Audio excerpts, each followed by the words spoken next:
What if I told you that one man, not a president, not a king, not even a scientist, completely transformed the way we live?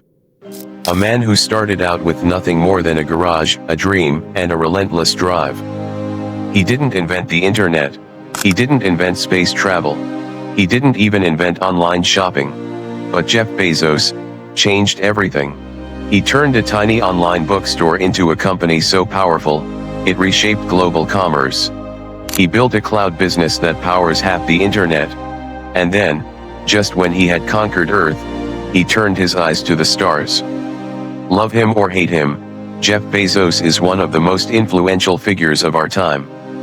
This is the story of how a kid with big dreams became the world's richest man, and why his ultimate goal might not even be on this planet. Jeffrey Preston Jorgensen was born on January 12, 1964, in Albuquerque, New Mexico. His mother, Jacqueline, was only 17 years old when she gave birth. His father, Ted Jorgensen, owned a bike shop and struggled with alcohol. The marriage fell apart quickly.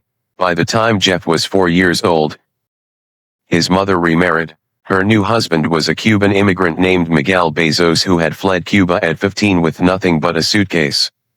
Miguel adopted Jeff, gave him his last name, and raised him as his own son. Growing up, Jeff Bezos wasn't your average kid. While other children played outside, Jeff was taking apart radios, building gadgets, and creating makeshift labs in his garage. He rigged electrical contraptions, set up alarms to keep his siblings out of his room, and spent hours tinkering with science projects. Teachers remember him as intensely curious. His grandfather, who owned a ranch in Texas, encouraged him to fix tractors, repair windmills, and find creative solutions to real problems. And yet, even as a child, Jeff had one dream above all others: space. He was obsessed with the Apollo missions, with astronauts, and with the idea that humanity might one day live beyond Earth. Friends recall him saying, as a teenager, that humans must eventually colonize space to survive. That vision stayed with him his entire life. In 1982, Jeff graduated from Miami Palmetto High School in Florida, where he was valedictorian. In his graduation speech, he boldly declared that the future of humanity lay in space colonies. He went on to Princeton University, where he studied computer science and electrical engineering. At Princeton, he wasn't just smart, he was exceptional. He became president of the Student Space Club and even worked on advanced computer projects long before the internet became mainstream. When he graduated in 1986, Jeff had lucrative offers from tech companies like Intel, Bell Labs, and Anderson Consulting.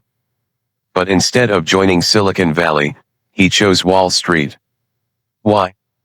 Because finance, at the time, was being revolutionized by computers.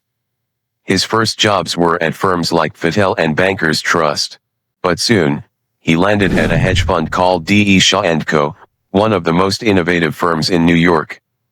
At D.E. Shaw, Jeff quickly rose through the ranks, becoming the youngest senior vice president at the company. He was making six figures, living in Manhattan, and had what most people would call a dream life. He even met his future wife there, Mackenzie Tuttle, an aspiring novelist, who would later play a major role in building Amazon. But Jeff wasn't satisfied. Something inside him told him he was destined for more. And then, he stumbled upon a statistic that would change everything. The internet was growing at 2,300% per year. 2,300%. Jeff couldn't ignore it. He began making lists of potential internet businesses, everything from selling software, to auctions, to online retail. But one idea stood out: books. Millions of books could be sold online. A bookstore with infinite shelves. And with that, Jeff Bezos was ready to take the biggest risk of his life. In 1994, Jeff walked into his boss's office at D.E. Shaw and said, "I'm going to start an internet company. I'm going to sell books online." His boss tried to talk him out of it, warning him that it was a risky move. After all, Jeff was walking away from a cushy Wall Street career. But Bezos wasn't swayed. He packed up his car with Mackenzie, drove across the country to Seattle, and began working out of a rented garage. The company was originally called Cadabra, as in abracadabra. But when a lawyer misheard it as cadaver, Jeff decided to rename it. He chose Amazon, after the largest river in the world. He wanted his company to be the largest store on earth. The first desks were literally doors with wooden legs nailed to them. Jeff's office was a garage with no heat. He and his handful of employees worked around the clock, packing books, sealing boxes, and personally driving them to the post office. The launch was a smash hit. Within 2 months, Amazon was selling books in all 50 U.S. states and more than 40 countries. By 1997, Amazon went public, raising $54 million. Wall Street was skeptical. Analysts mocked the idea of selling books online. They said Jeff was crazy. But Jeff had one guiding principle: it's always day one. To him, every day at Amazon was like the first day of a startup: fast, scrappy, innovative, and obsessed with the customer. That philosophy became the heart of Amazon's culture. Amazon quickly grew beyond books. Jeff realized that if people were willing to buy books online, they would buy anything. CDs, DVDs, electronics, clothes, household goods. Amazon became the everything store. But then came the dot-com crash of the early 2000s. Internet companies were going bankrupt left and right. Amazon's stock fell by over 90%. Critics said it was finished. But Bezos refused to give up. Instead, he doubled down. He cut costs, built better logistics, and focused relentlessly on customer experience. Slowly, Amazon climbed back. And then, it started changing the world. In 2005, Amazon launched Prime, a subscription service offering 2-day shipping. Customers loved it. Shopping online became faster than going to the store. In 2007, Amazon launched the Kindle, revolutionizing how people read books. Suddenly, you could carry thousands of books in your pocket. And in 2006, Amazon quietly launched AWS, Amazon Web Services. At first, it was just a way to rent out Amazon's spare server space. But it grew into the backbone of the internet, powering companies like Netflix, Uber, Airbnb, and thousands more. Today, AWS generates billions in profit every year, more than Amazon's retail business. By the 2010s, Amazon wasn't just a store. It was a global empire. Jeff Bezos had gone from a garage entrepreneur to one of the richest men in history. With unimaginable wealth came unimaginable scrutiny. Bezos bought sprawling mansions, private jets, and even a $500 million yacht.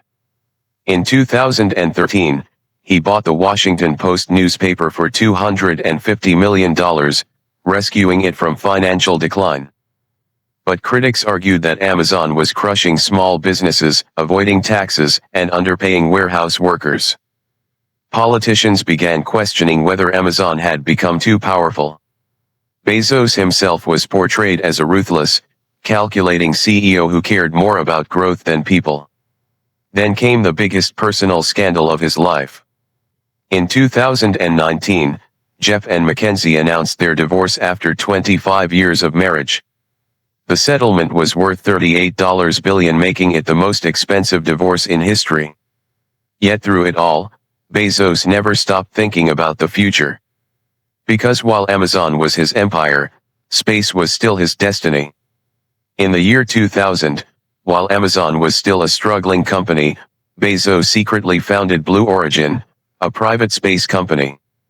For years, it operated quietly in the shadows while Elon Musk's SpaceX grabbed headlines. But Bezos had a different philosophy.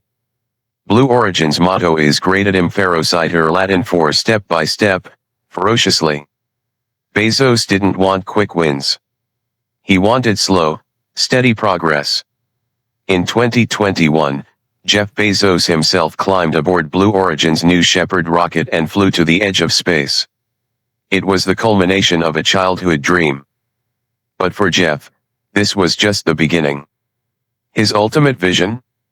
Millions of people living and working in space.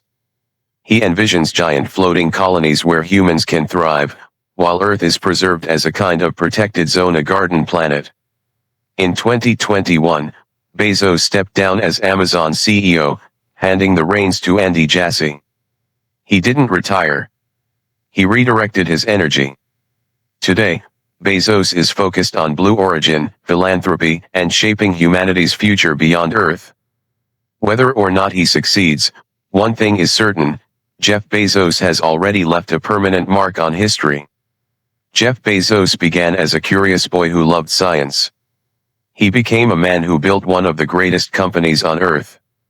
And now, he's chasing humanity's oldest dream, the stars. So is Jeff Bezos a ruthless capitalist? A genius entrepreneur? Or a visionary dreamer? Maybe he's all three. But one thing is undeniable: when the history of our era is written, the name Jeff Bezos will not be forgotten.